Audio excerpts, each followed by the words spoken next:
If you've been following the messages out from the IRS about the non-filers, about automated enforcement, if you listened to the podcast with Rocco Stecco, the Director of Collection Policy, you know that the tidal wave of work in representation that we've been waiting for is finally here.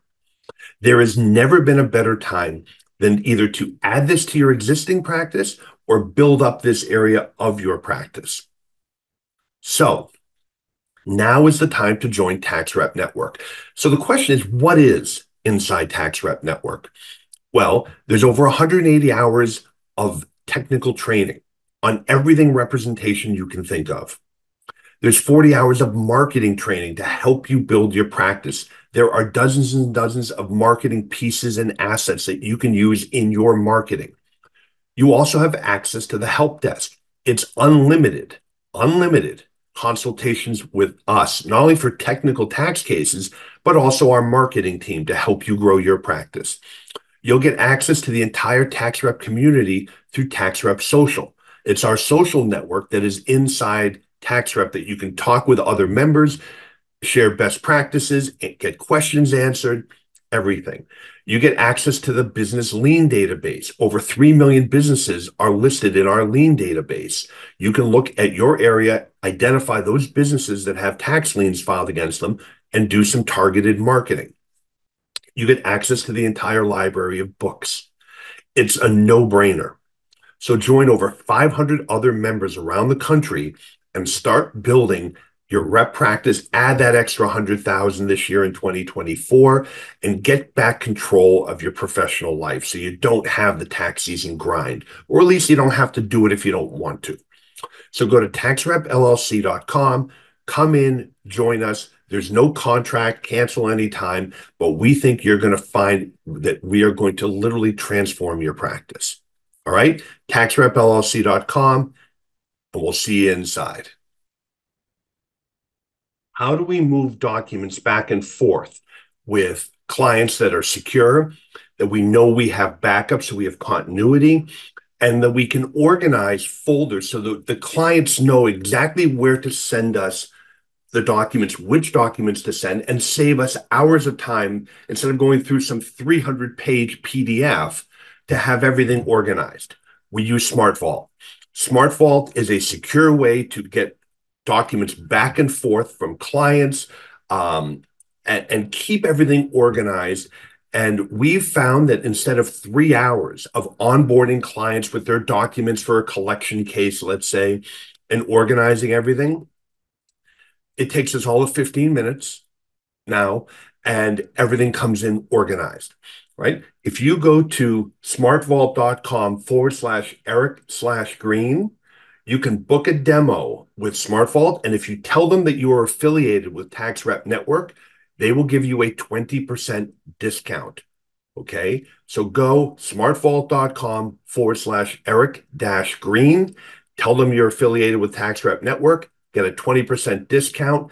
Put this in place. It will actually make it more secure, avoid data breaches, and just organize everything for you.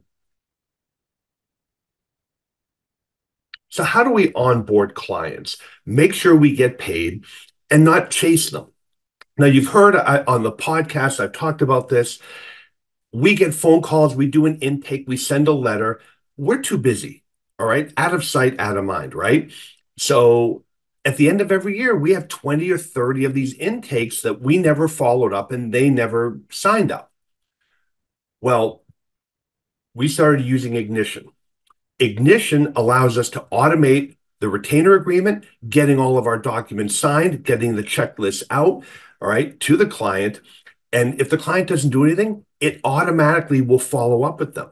We get alerted when they open and read it, when they sign it, and when we get paid, right? Ignition has literally cut our onboarding time. We're saving over $400 on every file, that we don't have to spend the time drafting, sending stuff, following up with the client, or not following up at all.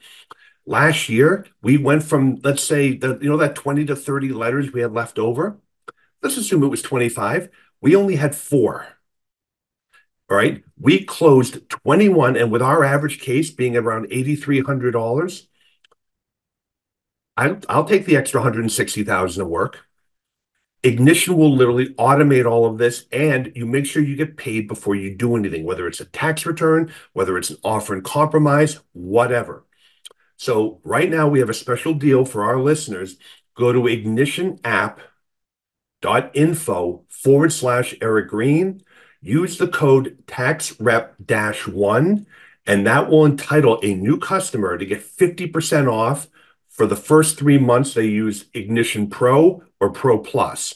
All right. So ignitionapp.info/Eric Green. Use the code TaxRep-1. Get 50% off for the first 3 months for either the Pro or the Pro Plus plans, and just automate your whole onboarding process. Right? It will literally change your practice. So what do we use at Green and Sklar's to manage all of our rep cases? Get transcripts, do the ongoing monitoring of transcripts for clients that are paying for it, do all of our resolution forms, our powers of attorney. We use tax help software. All right. And I've had Roger Nemeth on the podcast. It is the best software in this space, bar none. Okay. Honestly, and the report, when bankruptcy attorneys ask us and we can send them the report, we charge $1,000. Right. You can actually go to taxhelpsoftware.com/TRN, as in Tax Rep Network, taxhelpsoftware.com/TRN, and that will get you, if you want, a fully loaded premium product from Tax Help Software for 6 months for only $250. It's a no-brainer. If you haven't tried Tax Help Software, go check it out. It is literally what we use to run our entire tax practice, right? taxhelpsoftware.com/TRN, right? That will get you the opportunity to get the fully loaded premium product for 6 months for only $250.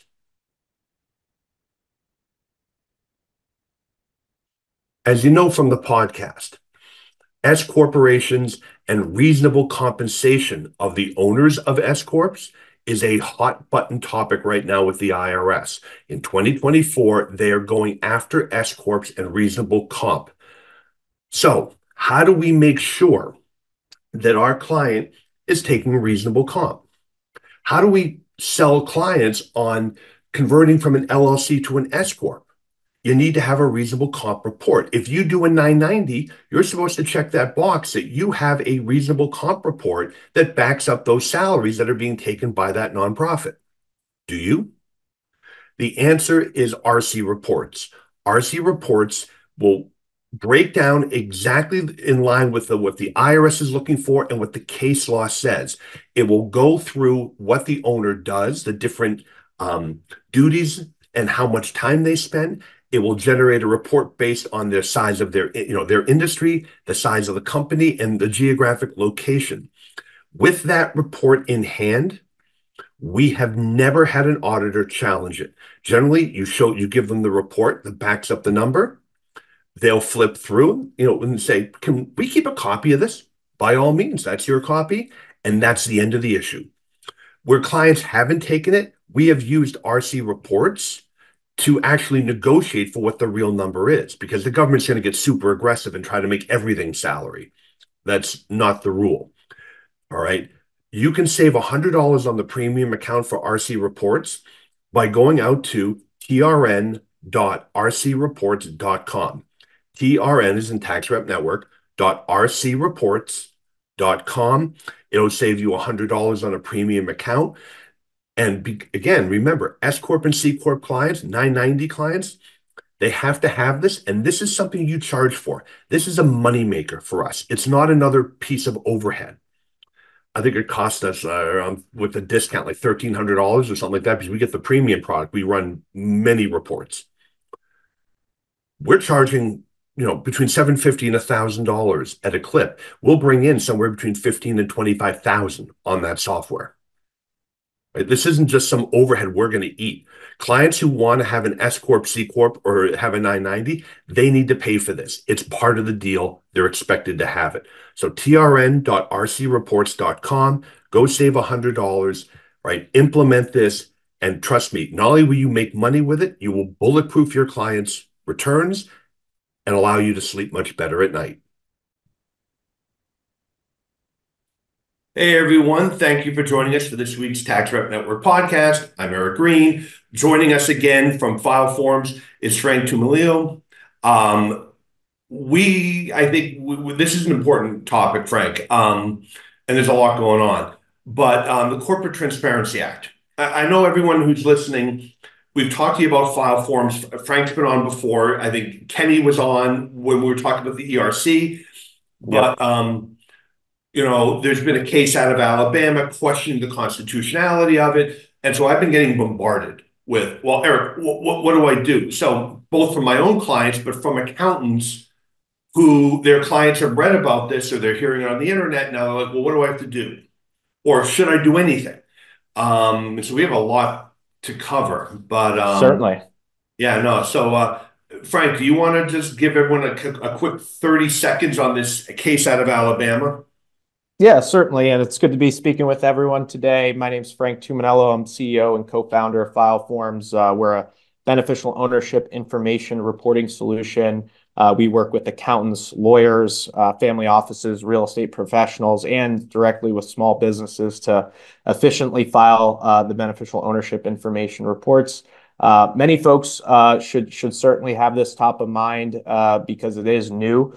Not a lot of information until recently has really come out on the law in general. But to Eric's point, as of recently, there's been some rulings in the state of Alabama that ultimately led, based off of a summary judgment, that the CTA could be deemed unconstitutional. So, FinCEN, who is the regulator of this new law, and will be collecting the beneficial ownership information reports. They were very quick to issue not only a response the Monday after the ruling that was on Friday, May 1st or March 1st, but ultimately the DOJ was quick to send a notice of appeals that following Monday, I believe it was, and ultimately they said this was a narrow judgment. The plaintiff, which was the NSBA, which is a nonprofit Ohio-based business association. They have 65,000 members. It's believed about 40,000 of those members are actually reporting companies. So the plaintiffs have been deemed exempt for the time being until the case runs its official course. And ultimately, FinCEN believes everyone else is filing as usual. So, Eric, as you recall, that's 30 to 40 million businesses in the United States. It's interesting as well. There's probably 2 to 3 times as many corporate tax returns. I'm sorry, 2 to 3 times more BOI reports will be filed this year than corporate tax returns. So it just kind of gives you the breadth of how many folks and businesses will be impacted. But certainly around these newer entities that formed in 2024, those are the ones that really need to be paying attention right now. Yeah, no, and my take on it for the folks listening. First of all, this was a summary judgment motion, and I can tell you right now, the appeals court is going to really look at it with what we refer to as a jaundiced eye because they don't like. There's a prejudice against a judge just making a decision without hearing everything. So motion for summary judgment is pretty extreme.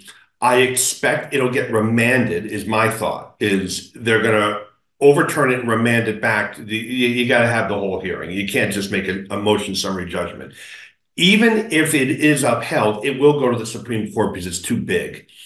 And what I really think ultimately is if the law needs to get tweaked, I expect Congress will move pretty quickly to tweak it. I don't think they're going to let this go. But what I've been telling my clients, and there are two different aspects of this. There's everyone who was set up prior to 2024. Those entities have to get the BOI filings done by December 31st. So what my clients who've been emailing saying, because we sent out, of course, an alert, we got to deal with this. What we've been telling them is, look, If you really want to kind of wait and see, that's fine. But by October 1st, by fourth quarter, I wouldn't wait much longer. The downside, the penalties for not doing this are too severe. And it's not like you're paying a tax with this, it's just providing the information.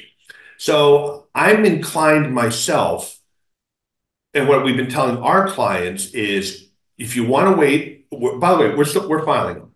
But if you want to really wait, let's wait till October 1st, but I wouldn't go much past that.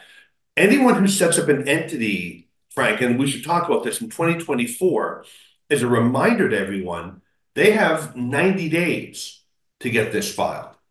And Frank, the penalty is, I think, what, $7,500 for It's failing? it's it's $591 per day. So if you set up an entity on January 1st of this year, your 90-day window expired effectively at the 1st of April, and ultimately you'd be 15 days into your penalties here at April 15th. So yeah, that math does map out to about $7,500, which that's not a drop in the bucket for especially for a newly formed entity. Right. We're talking about a business at its most, purest form of infancy. Uh, yeah, every dollar counts at that stage. So Listen, I can tell you right now, new LLCs, when just, and for those folks listening, in New York, here we'll set up a new LLC, like, with a basic operating agreement, 1,500, 2,000, 2,500 bucks, depending if it's multi-member, it gets a little more complicated because now we're negotiating stuff. In New York, there's a $2,400 publication fee. On top of that, clients go nuts about that. So now we're talking 4 grand. My client's not going to be happy if they get whacked another 7,500 for their new entity because we didn't tell them, oh, by the way, there's this form that's got to be filed within 90 days.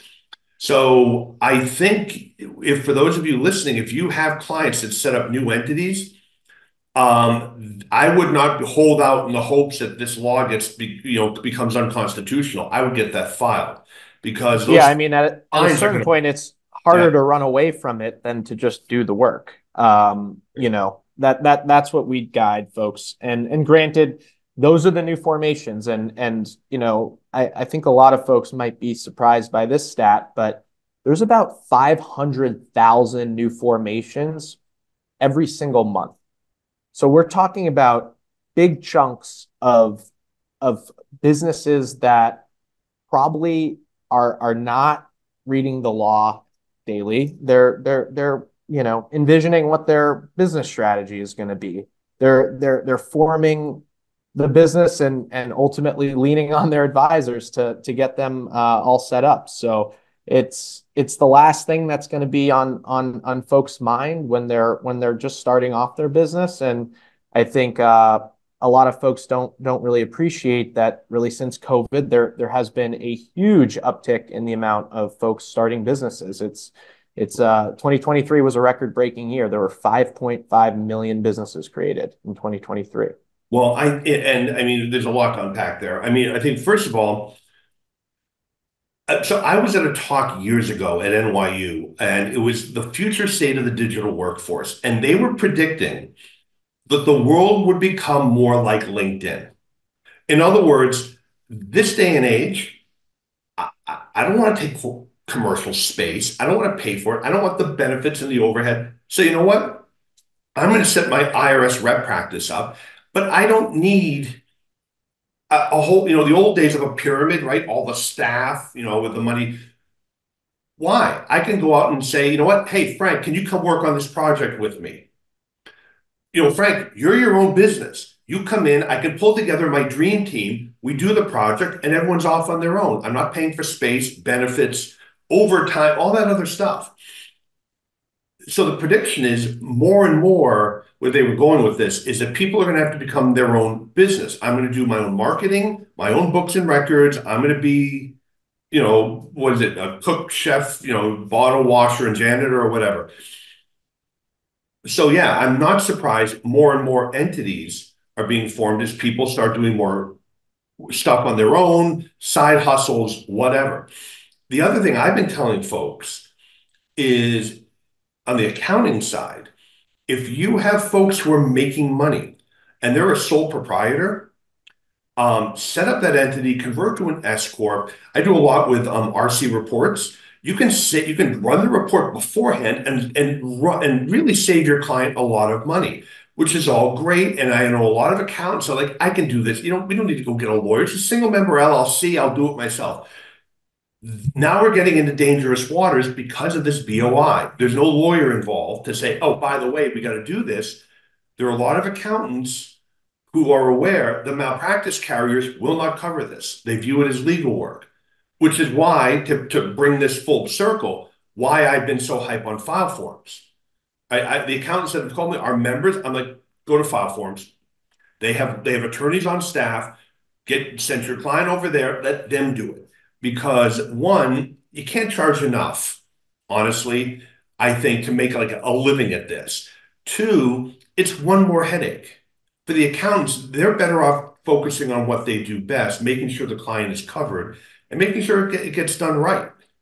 I got news for you. We're using file forms and we are lawyers. So it's, if that gives you any indication, this is not like going to become like a whole industry for us. It's something we need to do for our clients, but I'm sending them over there, which brings me to the next thing, Frank. How do the accountants work with you guys? I mean, I know we covered it if you want to go listen to the earlier podcast, but if a CPA contacts you, look, I got two new entities, help. Yeah, certainly. We offer a variety of solutions for accountants, CPAs, legal professionals, and the like. Ultimately, everyone's approaching BOI a little bit differently. Like we said, it's new and it's complex. People have different levels of comfortability with how they want to approach this. Some view it as an amazing revenue opportunity. Some folks don't want to touch it with a 10-foot pole. So we provide solutions for both.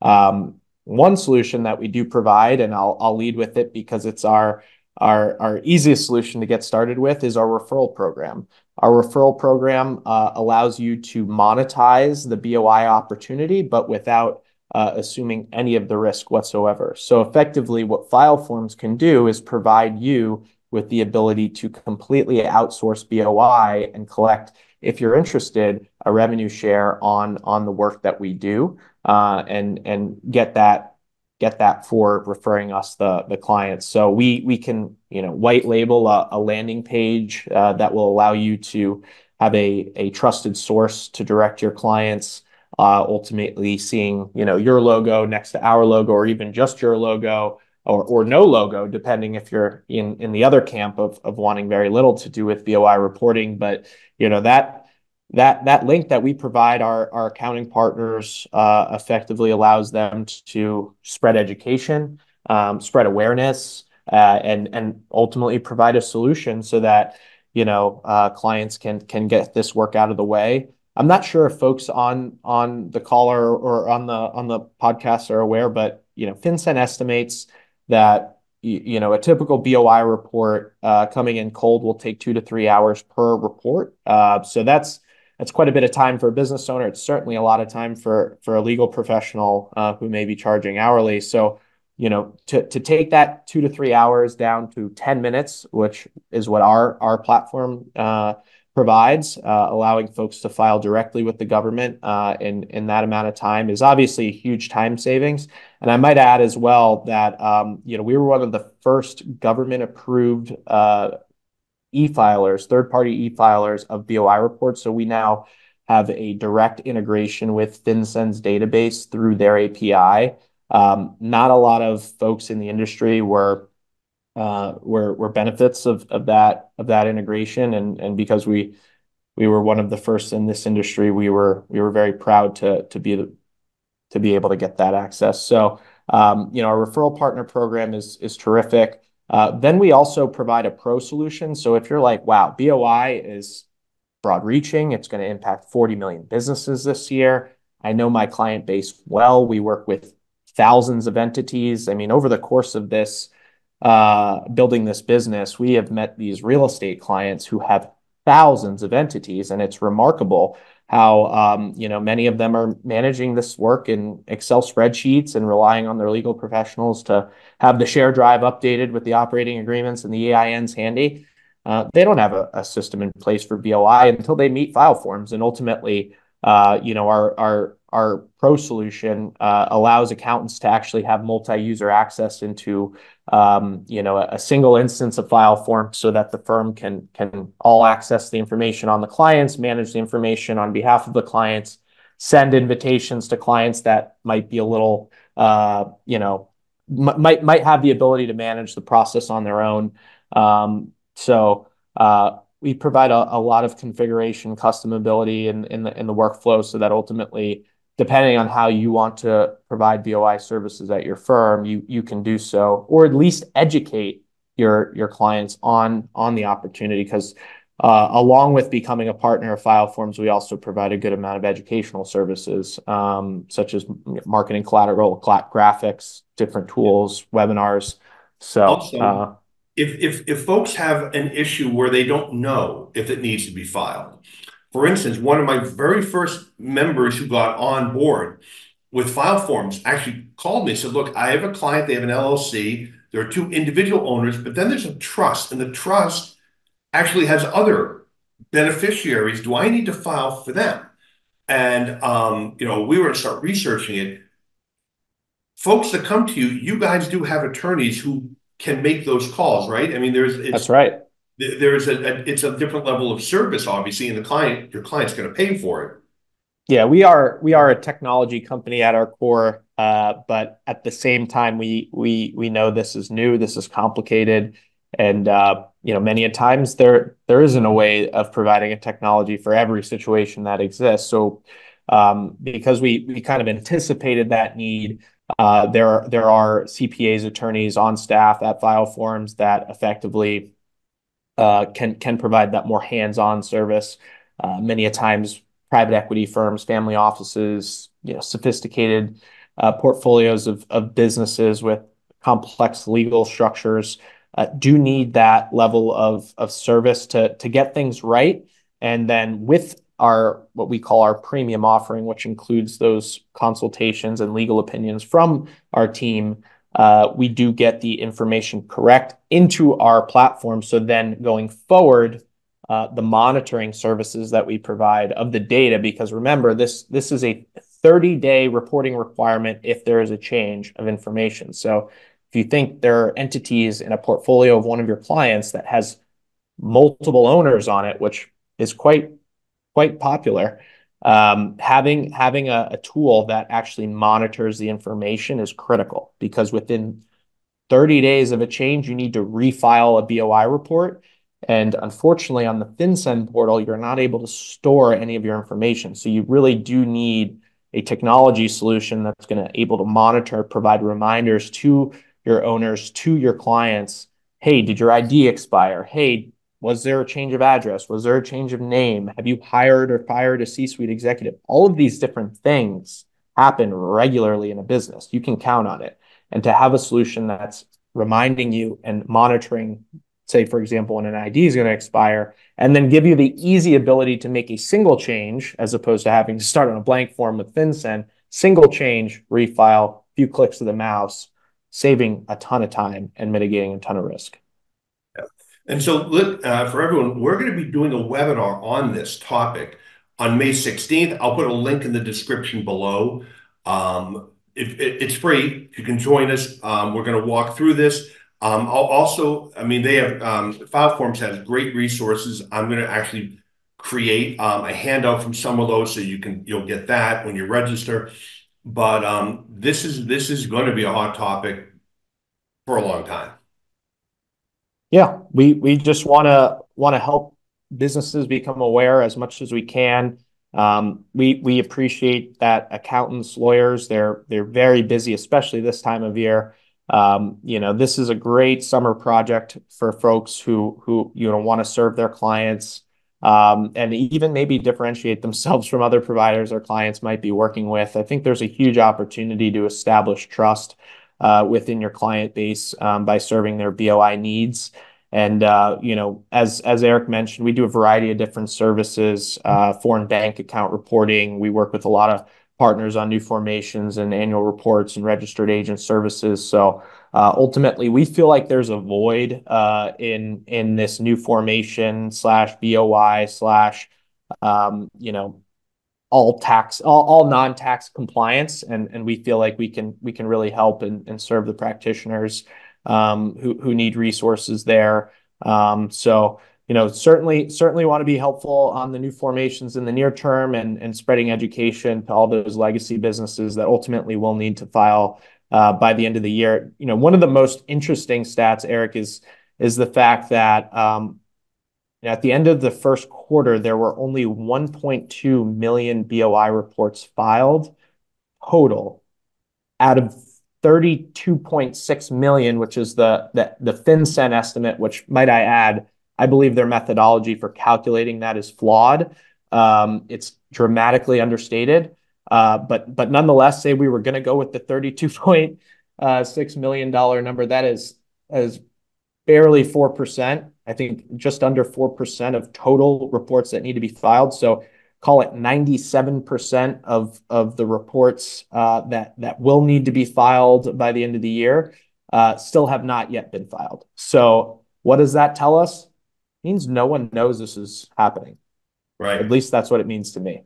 Well, you have no idea, and I can say this as an attorney, because we do, estate planning, and we have people come to us and we'll say, do you have any entities? And they'll say, I have an LLC. Do you have the documents? I haven't seen, and I haven't spoken to their attorney in a decade since they went and got it set up. Corporations, do you have your minutes? No.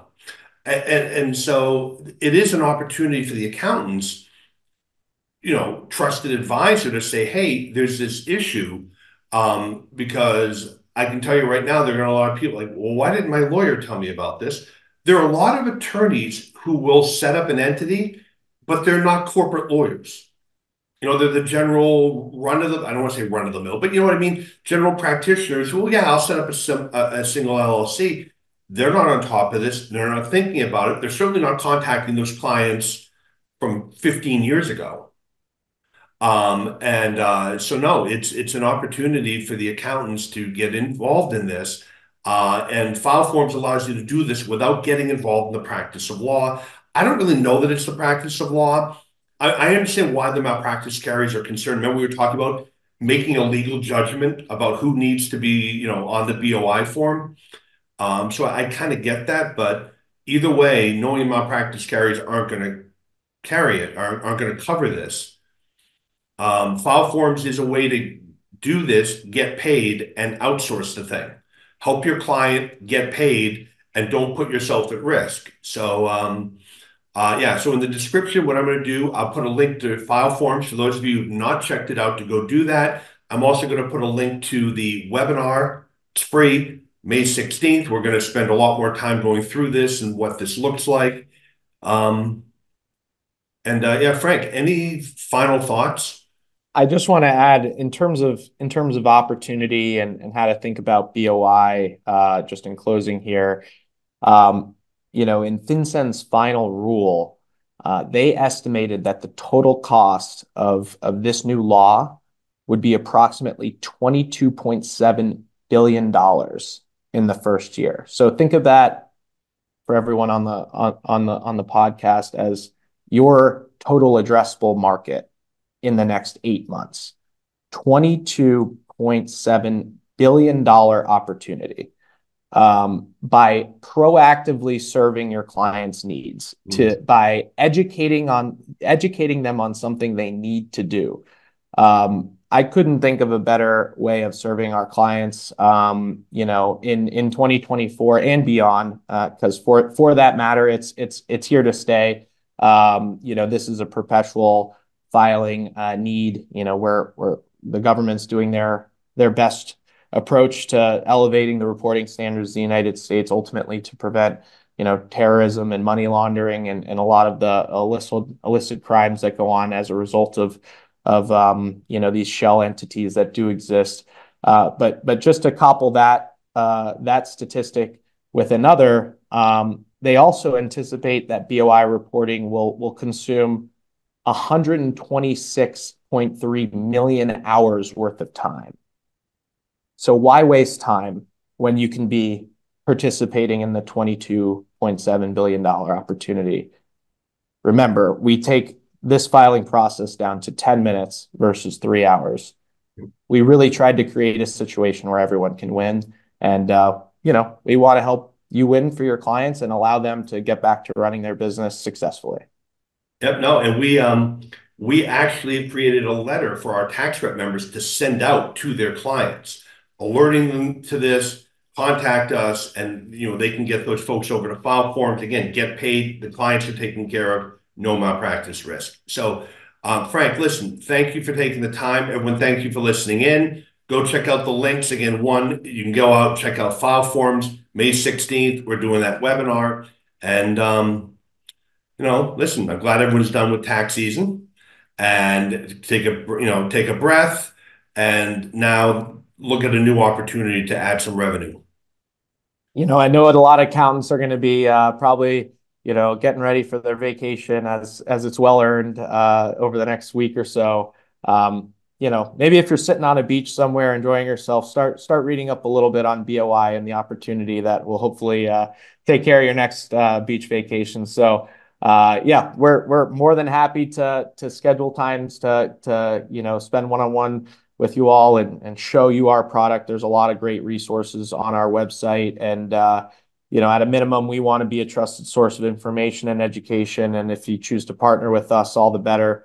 But post-tax season, there's a lot of compliance forms that need to get done, and we're here to help. So BOI is just another one that we'll be adding to the list, and we're looking forward to being as helpful as we can. So thanks again, Eric. Always a pleasure, and looking forward to working with you all. Yeah, no, thank you, Frank, and thanks everyone for listening in. Go check out those links, and see you next week on the podcast. Have a great week. Take care. You too.